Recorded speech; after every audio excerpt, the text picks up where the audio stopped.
जय हिंद एवरीवन। आज हम लोग क्लास 10 का फिजिक्स पार्ट 2 को कवर करेंगे। जैसा कि आपने थंबनेल पर देख लिया दोस्तों कि यह वीडियो जो है पार्ट 2 है भौतिक विज्ञान का दोस्तों। तो ये दोस्तों हम शुरू करते हैं आज की क्लास। तो सबसे पहला क्वेश्चन दोस्तों शुरू करते हैं। सबसे पहला क्वेश्चन दोस्तों है वह प्रकाश का परावर्तन किससे करते हैं दोस्तों। सबसे पहला क्वेश्चन दोस्तों ध्यान दीजिएगा दोस्तों कि प्रकाश का परावर्तन क्या है दोस्तों। देखिए दोस्तों, जब प्रकाश की किरण किसी सतह से टकराकर अपने ही माध्यम में लौट जाते हैं तो लौटने की इस घटना को दोस्तों क्या बोलते हैं, प्रकाश का परावर्तन। क्या बोलेंगे दोस्तों हम लोग, प्रकाश का परावर्तन कहते हैं। जैसे देखिए दोस्तों क्या होता है परावर्तन। जैसे कि मान लो कि यह एक माध्यम है। क्या दोस्तों, यह एक माध्यम है। मैंने क्या किया, एक माध्यम के एक सतह क्या किया, मैंने क्या कलय कर दिया है ना, तब तो परावर्तन हो पाएगा ना दोस्तों। जैसे कि यहाँ पर देखिए दोस्तों ये है, ये आपका आपतित किरण हो गया। क्या दोस्तों, ये आपतित किरण हो गया। ठीक है, ये आपतित किरण क्या होता है, जब इस सतह से टकराता है दोस्तों तो ये क्या करता है, परावर्तन के बाद उसी माध्यम में लौट जाता है। देखिए एक ये आपका माध्यम हो गया है ना, एक ये आपका माध्यम हो गया और एक आपका ये माध्यम हो गया। ठीक है दोस्तों, तो ये माध्यम हो गया, तो एक ये माध्यम और एक क्या हो गया दोस्तों, ये माध्यम। तो ये परावर्तन के बाद उसी माध्यम में क्या दोस्तों लौट जाते हैं।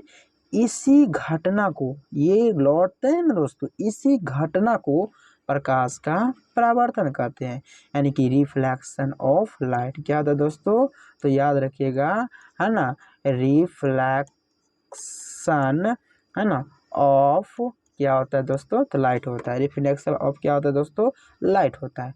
आगे की ओर बढ़ते हैं दोस्तों। अगला क्वेश्चन है दोस्तों कि प्रकृति के आधार पर परावर्तन सतह कितने प्रकार के होते हैं। देखिए दोस्तों ये बहुत ही नॉर्मल है, पर ध्यान से खाली समझिए। प्रकृति के आधार पर परावर्तन सतह दो प्रकार के होते हैं। पहला जो है नियमित परावर्तन और अगला जो दोस्तों है वो क्या है, अनियमित। क्या है दोस्तों, अनियमित। और एक क्या है दोस्तों, ध्यान दीजिएगा, एक है नियमित। नियमित होगा क्या, तो आप समझिए दोस्तों नियमित क्या होगा, जिसका परावर्तक सतह क्या होता है, चिकना होता है, चमकीली होता है, वो क्या होगा, नियमित अच्छा से परावर्तन होगा है ना, अच्छा से परावर्तन होगा। और ध्यान दीजिए अनियमित क्या होगा, जिसका परावर्तक सतह क्या हो है ना, चिकना नहीं हो, रुखड़ा हो है ना, रुखड़ा हो है ना, मतलब जो चिकना नहीं हो, जैसे कि इधर से आएगा प्रकाश किरण ऐसे लौट जाएगा, आएगा ऐसे लौट जाएगा, तो उसी क्या बोलेंगे, अनियमित। क्या बोलेंगे दोस्तों, अनियमित। तो समझिए दोस्तों कितने प्रकार के, दो प्रकार के, नियमित परावर्तन और अनियमित परावर्तन। देखते हैं दोस्तों एक एक करके कि नियमित परावर्तन होता क्या है। तो नियमित परावर्तन दोस्तों देखिए कि वैसा पदार्थ है ना जो चिकनी और क्या हो, चमकीली हो, क्या हो, चमकीली सतह से नियमित रूप से होता हो, उसे क्या बोलेंगे हम लोग, है ना, नियमित परावर्तन। क्या बोलेंगे दोस्तों उसको हम लोग, तो नियमित परावर्तन कहते हैं। जैसे देखो दोस्तों यहाँ मैंने क्या किया, ये आपका नियमित परावर्तन है दोस्तों।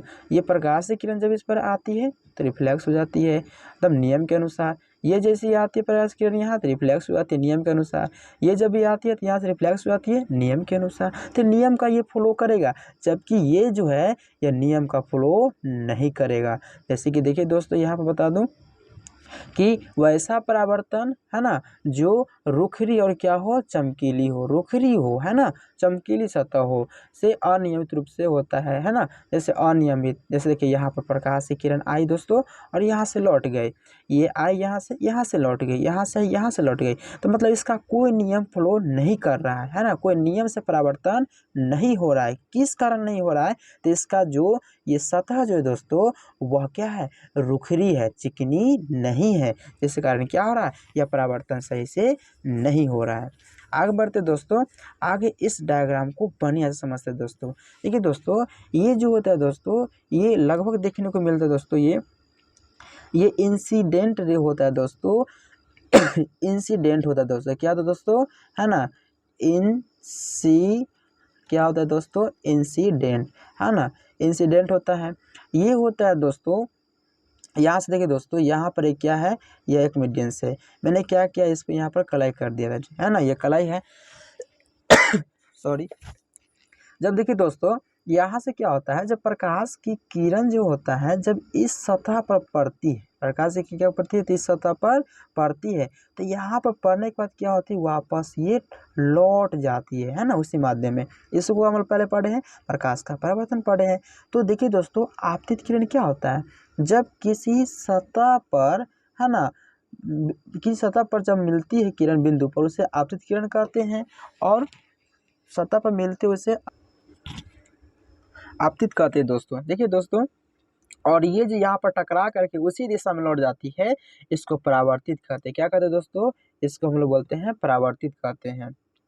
अब ध्यान दीजिए दोस्तों, इसमें समझने वाली बात ये है दोस्तों कि इसके दोनों के बीच में जो है यह एक लंब डाला गया है, जिसको क्या बोलेंगे, अभिलंब बोलेंगे। और इसके बीच में, और इसके बीच में दोस्तों, है ना, एंगल बना है। दोनों के बीच में क्या बना दोस्तों, तो एंगल। यानी कि आप देख सकते हैं दोस्तों कि यहाँ पर एंगल बना और एक यहाँ पर एंगल बना। ठीक है दोस्तों, इस एंगल का नाम हो गया I, इस एंगल का नाम हो गया R। आप समझ सकते हैं कि यह आपतित यानी कि इंसिडेंट था इसका पहला लेटर, इसलिए इसको यह आई हो गया। और रिफ्रैक्टिव था, इसलिए इसे क्या हो गया, आर से था, इसलिए आर यहाँ पर हो गया। ठीक है दोस्तों, और ये एंगल का नाम हो गया आपतन कोण। क्या हो गया दोस्तों, ये एंगल का नाम हो गया आपतन कोण, और इस एंगल का नाम क्या हो गया, परावर्तन कोण। अब ऐसे याद कर सकते हैं, किसी सतह पर पड़ने वाले किरण को आपतित किरण कहते हैं, और उस सतह से वापस जो लौट जाती है उसे परावर्तित किरण कहते हैं। और उसके बाद आपतित किरण, क्या दोस्तों, आपतित किरण और परावर्तित किरण के बीच में डाला गया लंब वो क्या बोलेंगे दोस्तों, तो अभिलंब। क्या बोलेंगे हम लोग, अभिलंब कहेंगे दोस्तों। आगे देखते हैं दोस्तों कि यहाँ पर ये जो बिंदु होता है दोस्तों, ये क्या दोस्तों, ये बिंदु होता है ना। यह जो बिंदु होता है दोस्तों, इस बिंदु को हम लोग आपतन बिंदु कहते हैं। क्या बोलते हैं दोस्तों हम लोग, इसको हम लोग आपतन बिंदु कहेंगे। आगे की ओर बढ़ते दोस्तों, एक एक करके देखते हैं। पहला है दोस्तों कि पहला क्या है दोस्तों, तो यहाँ पर देखिए ध्यान से, पहला जो है आपतन बिंदु। क्या है दोस्तों, तो आपतन बिंदु। ये आपतन बिंदु होता क्या है, तो परावर्तक सतह के जिस बिंदु पर आपतित किरण आती है उस बिंदु क्या बोलेंगे, आपतन बिंदु कहेंगे। अगला क्या है दोस्तों, अभिलंब किसे कहते हैं, तो आपतन बिंदु पर डाले गए लंब को क्या बोलेंगे दोस्तों, तो अभिलंब। क्या बोलेंगे, तो हम लोग अभिलंब कहते हैं दोस्तों। आगे क्यों बढ़ते हैं दोस्तों, अगला है दोस्तों कि आपतन कोण, है ना दोस्तों, क्या है आपतन कोण। तो आपतित किरण और अभिलंब के बीच बने कोण क्या बोलेंगे, आपतन, है ना, आपतन कोण बोलेंगे। जैसे देखिए यहाँ पर मैंने बताया था, ये ऐसा था दोस्तों, ये ऐसा था, ठीक है। और आपतन कोण कहाँ बना था दोस्तों, इसके बीच में क्या था, लंब। क्या था दोस्तों, इसके बीच में लंब था। और ये क्या होता है का आपतन कोण, ये क्या होता है, परावर्तन कोण। तो ये क्या है दोस्तों, ये क्या है, आपतन किरण, क्या है, आपतित किरण है ना, आपतित किरण और अभिलंब, है ना, ये दोनों के बीच में जो एंगल बनता है, ये एंगल क्या कहलाता है, तो आपतन कोण।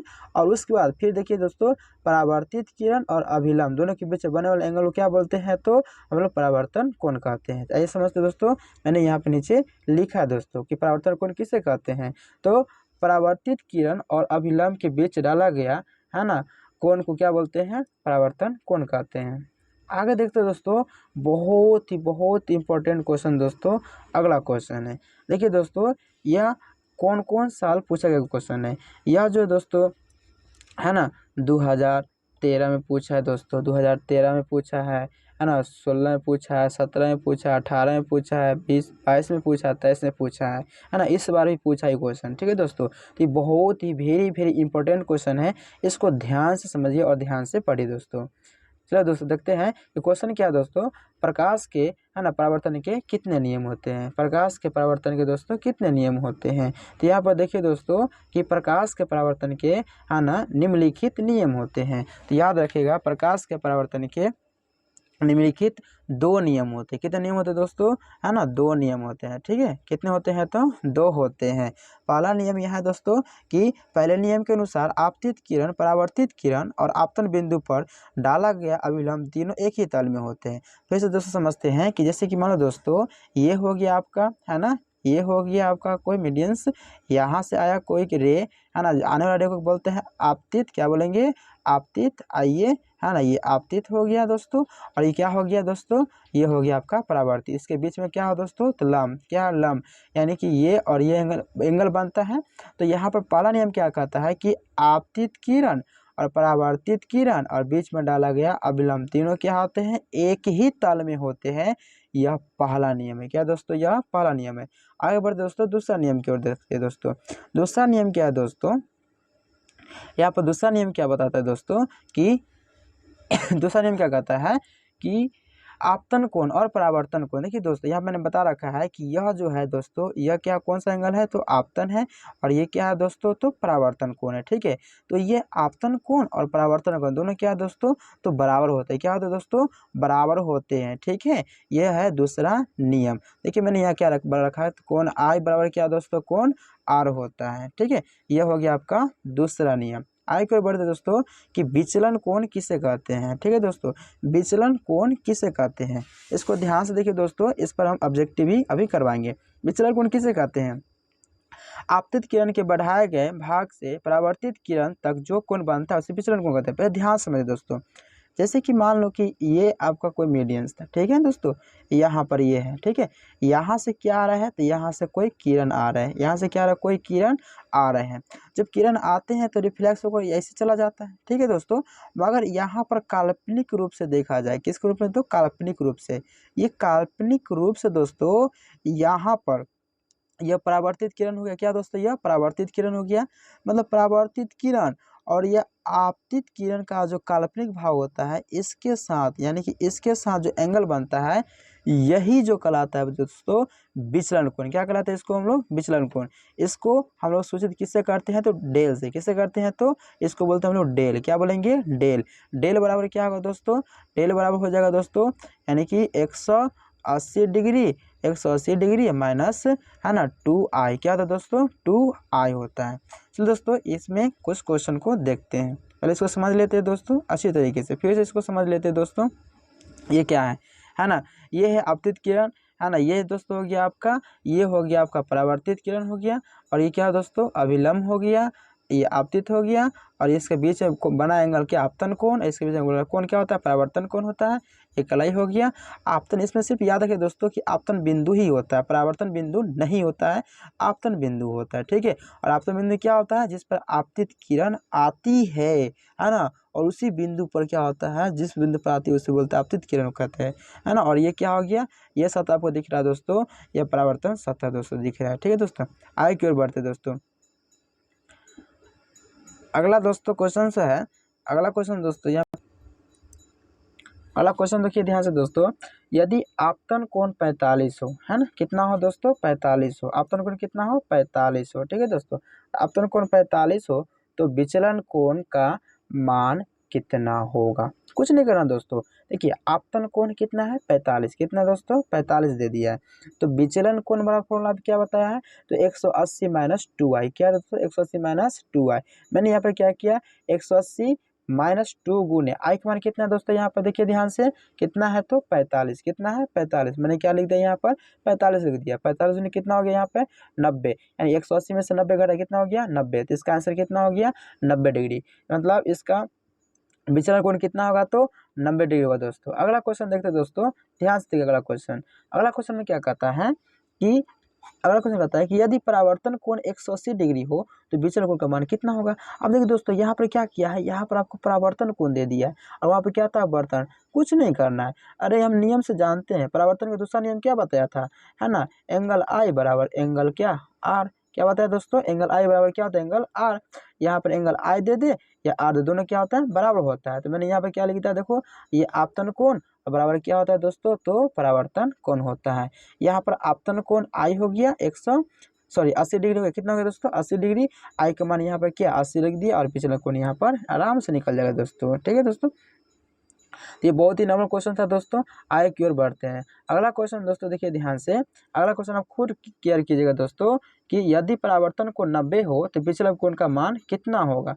देखिए ध्यान से दोस्तों, परावर्तन कोण यहाँ पर मैं बनाता हूँ, देखिए ध्यान से।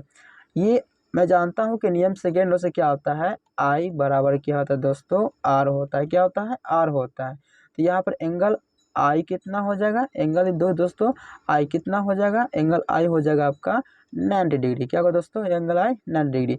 तो क्या होता है विचलन कोण, यानी कि डेल बराबर क्या होता है दोस्तों, डेल बराबर होता है कि 180 डिग्री और माइनस क्या होता है 2i होता है दोस्तों। ठीक है, अब देखिए दोस्तों 180 तो यहाँ हम लिख दिए है ना, और माइनस क्या लिखेंगे दोस्तों 2 गुने आई का वैल्यू कितना है दोस्तों, आई का वैल्यू यहाँ पर दे दिया दोस्तों है ना 90, कितना दे दिया है 90, तो बराबर काट के कितना आएगा दोस्तों 180 है ना माइनस 90, 9 दूनी 18 यानी कि 180 हो जाएगा दोस्तों। कितना हो जाएगा दोस्तों 180 बराबर कितना हो गया 0 डिग्री, कितना हो गया दोस्तों, तो ये 0 डिग्री, इसका आंसर क्या होगा तो 0 डिग्री आएगा दोस्तों। आगे बढ़ते हैं दोस्तों अगला क्वेश्चन की तरफ दोस्तों।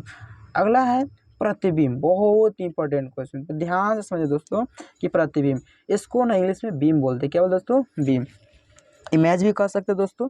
किसे कहते हैं, तो किसी प्रकाश स्रोत से आ रही प्रकाश की किरणें परावर्तन या अपवर्तन के बाद, आपको अगर सर अभी तो अपवर्तन पढ़ा नहीं है तो दोस्तों हम अगला क्लास में क्या करेंगे, अगला चैप्टर पढ़ना है अपवर्तन, उसमें आप लोग को समझाएंगे, पर यहाँ पर आ गया तो समझ लीजिए। देखिए दोस्तों इसमें क्या था दोस्तों कि फिर से पढ़ते, किसी प्रकाश स्रोत से आ रही प्रकाश की किरण, क्या रही है तो प्रकाश की किरण परावर्तन या अपवर्तन के बाद जिस बिंदु पर है ना, देखो परावर्तन होगा या अपवर्तन होगा, और जिस बिंदु पर मिलेगा क्या होगा, जिस बिंदु पर मिलती है या मिलती हुई प्रतीत पड़ती है ना, तो उस बिंदु को उस वस्तु का ही प्रतिबिंब कहते हैं है ना, उस बिंदु को वस्तु क्या कहते हैं तो प्रतिबिंब कहा जाता है।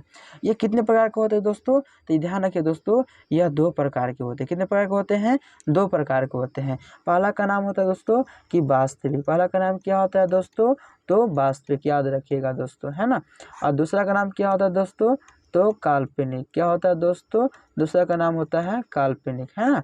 इसको इंग्लिश में क्या बोलते हैं दोस्तों तो रियल है ना, रियल इमेज बोलेंगे, इसको क्या बोलेंगे वर्चुअल, क्या बोलेंगे दोस्तों है ना, इसको बोलेंगे वर्चुअल बोलेंगे। ठीक है, यानी कि यह होता है आपका काल्पनिक और क्या होता है रियल। आइए देखते हैं आगे, मैंने वही चीज़ यहाँ पर लिखा है, देखे दोस्तों कि यह होता है वास्तविक प्रतिबिंब और क्या होता है काल्पनिक। तो प्रतिबिंब कितने प्रकार के होते हैं, यह भी आपको मैट्रिक बोर्ड में क्वेश्चन पूछा जाता है कि प्रतिबिंब कितने प्रकार के होते हैं। तो याद रखिए दोस्तों यह कितने प्रकार के होते हैं तो 2 प्रकार, कितने प्रकार के होते हैं तो 2 प्रकार के होते हैं। पहला है वास्तविक प्रतिबिंब, मतलब यहाँ पर देखिए ध्यान से, इसको हम बोलते हैं रियल इमेज, क्या बोलते हैं रियल इमेज, यानी कि वास्तविक प्रतिबिंब होता है क्या तो किसी प्रकाश है ना, किसी प्रकाश स्रोत से आ रही प्रकाश की किरणें परावर्तन या अपवर्तन के बाद जिस बिंदु पर मिलती है या उस बिंदु को उस वस्तु को क्या बोला जाता है वास्तव। देखो ध्यान से, वास्तव में जो बिंदु पर मिलती है ना उसको वास्तविक प्रतिबिंब कहते हैं ना, रियल इमेज कहते हैं। अच्छा रियल इमेज, रियल आप कहाँ पर देख सकते हैं, इसको टच कर सकते हैं, छू सकते हैं। ठीक है, जैसे कि मान लो कि यहाँ पर एक क्या है ना पर्दा है, क्या दोस्तों यह एक पर्दा है। ठीक है, यहाँ पर सिनेमा चल रहा है, यहाँ पर कोई एक प्रोजेक्ट है, यहाँ से इसका क्या होता है, इसका यहाँ से इसका लाइट जा रहा है, क्या जा रहा है लाइट जा रहा है। ठीक है, तो इसको है ना पर्दे पर क्या कर उतार सकते हैं, इसको पर्दे पर उतारा प्राप्त किया जा सकता है। और यहाँ पर आप जाइएगा तो आपके है ना कोई वस्तु रखे तो वहाँ पर इमेज बनेगा, मतलब इसको टच कर सकते हैं ना, इसे पर्दे पर प्राप्त किया जा सकता है, रियल में हम देख सकते हैं, इसी को बोलते हैं हम लोग वास्तविक प्रतिबिंब। क्या बोलेंगे दोस्तों वास्तविक प्रतिबिंब। देखिए दोस्तों मैंने उसी को नीचे लिखा है कि इसे है ना, इसे किसे प्राप्त किया जाता है तो इसे पर्दे पर प्राप्त किया जा सकता है। आगे देखते हैं दोस्तों, अगला दोस्तों देखते हैं कि काल्पनिक, अगला क्या है दोस्तों काल्पनिक है ना, ये वर्चुअल क्या है दोस्तों तो किसी प्रकाश स्रोत से है ना आ रही प्रकाश की किरणें परावर्तन या अपवर्तन के बाद जिस बिंदु पर मिलती हुई प्रतीत होती है उस बिंदु को उस वस्तु का काल्पनिक प्रतिबिंब कहते हैं। मतलब देखिए दोस्तों इसे ना पर्दे पर नहीं उतारा जा सकता है, जैसे कि आप है ना आईना में अपना फेस देखते होंगे तो वो आपका चित्र जो है, ये मान लो कि आईना दर्पण हो गया और इसमें अगर चित्र आप देखते होंगे तो ये आपका इमेज इसके अंदर बनता है ना, जो आप इसको टच नहीं कर सकते, छू नहीं सकते हैं। ठीक है, सिर्फ महसूस करते हैं, पर्दे पर नहीं उतार सकते हैं, उसे क्या बोलते हैं काल्पनिक प्रतिबिंब। क्या बोलेंगे दोस्तों उसको हम लोग काल्पनिक प्रतिबिंब कहते हैं। अब समझ लेते हैं कि इसकी प्रकृति क्या होती है, यानी कि नेचर क्या होती है। प्रकृति मतलब क्या दोस्तों नेचर, स्वभाव, जैसे हम लोग का स्वभाव कुछ होता है ना, हम लोग का भी स्वभाव होता है ना स्वभाव, इसका भी क्या करते हैं नेचर देख लेते हैं। पहला क्या है नेचर तो यह काल्पनिक होगा, क्या होगा दोस्तों यह काल्पनिक होगा। ठीक है, दूसरा क्या यह सीधा होगा, और यह जो होगा जितना दूरी पर वस्तु होगा प्रतिबिंब भी दर्पण के है ना पीछे उतना ही दूरी पर बनेगा, मतलब जितना हम आगे करेंगे उतना ही क्या होगा यह दर्पण के पीछे उतना ही दूरी पर बनता है। अगला दोस्तों है वस्तु का आकार और प्रतिबिंब का आकार समान होगा। यह दोस्तों यह आपको ऑब्जेक्टिव बहुत काम आएगा, इसको ध्यान से पढ़िए और नोट करते रहिए कॉपी में दोस्तों, है ना। अगला है दोस्तों पार्श्विक उल्टा विस्थापन होता है। दोस्तों पार्श्विक क्या होता है इसको हम अभी आगे देखेंगे दोस्तों, ठीक है। तो यह याद रखिएगा, यह जो था दोस्तों पार्श्विक उल्टा, है ना, प्रतिबिंब बनेगा। अगला क्वेश्चन देखते हैं दोस्तों कि दोनों में दोनों में क्या दोस्तों अंतर देखते हैं दोस्तों, है ना। यानी कि वास्तविक प्रतिबिंब, क्या दोस्तों वास्तविक प्रतिबिंब, है ना, और क्या दोस्तों काल्पनिक प्रतिबिंब। वास्तविक और काल्पनिक में क्या अंतर है। देखिए मैंने आपको लिखना भी इसी तरीके से होगा कि वास्तविक प्रतिबिंब और काल्पनिक प्रतिबिंब में अंतर निम्नलिखित है। पहला लिखिएगा वास्तविक प्रतिबिंब, इधर लिखिएगा काल्पनिक प्रतिबिंब, ठीक है दोस्तों। पहला अंतर मैंने क्या लिखा दोस्तों, ध्यान से देखिएगा, यह वास्तविक कटान से बनता है जबकि यह काल्पनिक कटान से बनता है ना। ध्यान दीजिए दोस्तों कि फिर से बताता हूँ दोस्तों, यह वास्तव में इसका कटान होता है, वास्तव में इसका कटान रियल में होता है, इसलिए वास्तविक कटान से बनता है। और वास्तव में इसका कटान नहीं होता, देखने को तो दिख जाता है मगर वास्तव में कटान इसका होता नहीं है, इसीलिए यह काल्पनिक प्रतिबिंब होता है। अगला है दोस्तों कि यह हमेशा उल्टा बनता है या हमेशा सीधा बनता है। वास्तविक वाला जो होता है हमेशा उल्टा बनेगा और काल्पनिक हमेशा क्या होगा तो सीधा बनेगा। इसे पर्दे पर उतारा जा सकता है जबकि काल्पनिक को पर्दे पर उतारा नहीं जा सकता है। अगला है दोस्तों, यह दर्पण के सामने बनता है जबकि यह दोस्तों कहाँ बनता है, दर्पण के पीछे। कहाँ बनता है दोस्तों, दर्पण के पीछे बनता है। तो ये रहा आपका अंतर दोस्तों, ध्यान से देख लीजिए दोस्तों, ये है 4 अंतर, ठीक है दोस्तों। आगे की ओर बढ़ते दोस्तों कि विपरिवर्तन, देखो ध्यान से इसको समझते हैं, है ना। विपरिवर्तन किसे कहते हैं, विपरिवर्तन का अर्थ क्या होता है, देखिए पहले पढ़ लेते हैं। यह एक ऐसी घटना है जिनके कारण किसी वस्तु का प्रतिबिंब क्षैतिज अक्ष के, है ना, परिचय 180 के कोण पर घूम जाता है, अर्थात वस्तु का ऊपर वाला भाग नीचे आ जाता है। जैसे कि यहाँ पर देखिए ध्यान से दोस्तों, यहाँ पर क्या ये वस्तु है, दिख रहा है ना आपको, है ना। ये वाला जो भाग है ये कहाँ चला जाता है, इसका इमेज नीचे आ जाता है ना। और यही जो नीचे आता है ना विपरिवर्तन कहलाता है। क्या कहलाता है, यही दोस्तों विपरिवर्तन, यानी कि 180 डिग्री क्या एंगल पे क्या होता है, पूरा का पूरा घूम जाता है, ठीक है, नीचे आ जाता है। इसी को बोलते हैं दोस्तों, क्या बोलेंगे हम लोग, तो विपरिवर्तन कहेंगे दोस्तों। आगे देखते दोस्तों कि अगला जो है आज का लास्ट टॉपिक है, देखिए ध्यान से इसको समझिए दोस्तों। पार्श्व है ना विपरिवर्तन किसे कहते हैं, यह एक ऐसी घटना है जिसके कारण क्या है दोस्तों, है ना, किसी है ना वस्तु का प्रतिबिंब उदग्र अक्ष के परिचय 180 डिग्री के कोण पर घूम जाता है, अर्थात वस्तु का दायां वाला भाग, है ना, बायां हो जाता है। देखिए ध्यान से दोस्तों, ये पार्श्व होता क्या है, जब आप कोई चीज़ लिखिएगा ना और लिख करके, है ना, ये एक चीज़ मान लो कि मैंने यहाँ पर क्या किया, इसको आर को ऐसा लिखा है, ठीक है दोस्तों, क्या मैंने आर को ऐसा लिखा है। ये आर जो है दोस्तों ये ऐसा आपको दिख रहा है यहाँ पर, और यहाँ पर ध्यान दीजिए दोस्तों, ये आर जो है ये ऐसा दिख रहा है, ठीक है दोस्तों। तो ये उल्टा हो गया, मतलब ये दायां वाला भाग, है ना, बायां हो जाता है ना, और बायां वाला भाग दायां हो जाता है, मतलब उल्टा हो जाता है। यही उल्टा जो स्थिति होता है यह पार्श्व विपरिवर्तन कहते हैं दोस्तों। चलिए दोस्तों आज की इतना ही वीडियो है, अगला वीडियो देखने के लिए इसके लिए हम तीसरा पार्ट को हम लाएंगे दोस्तों। जय हिंद दोस्तों।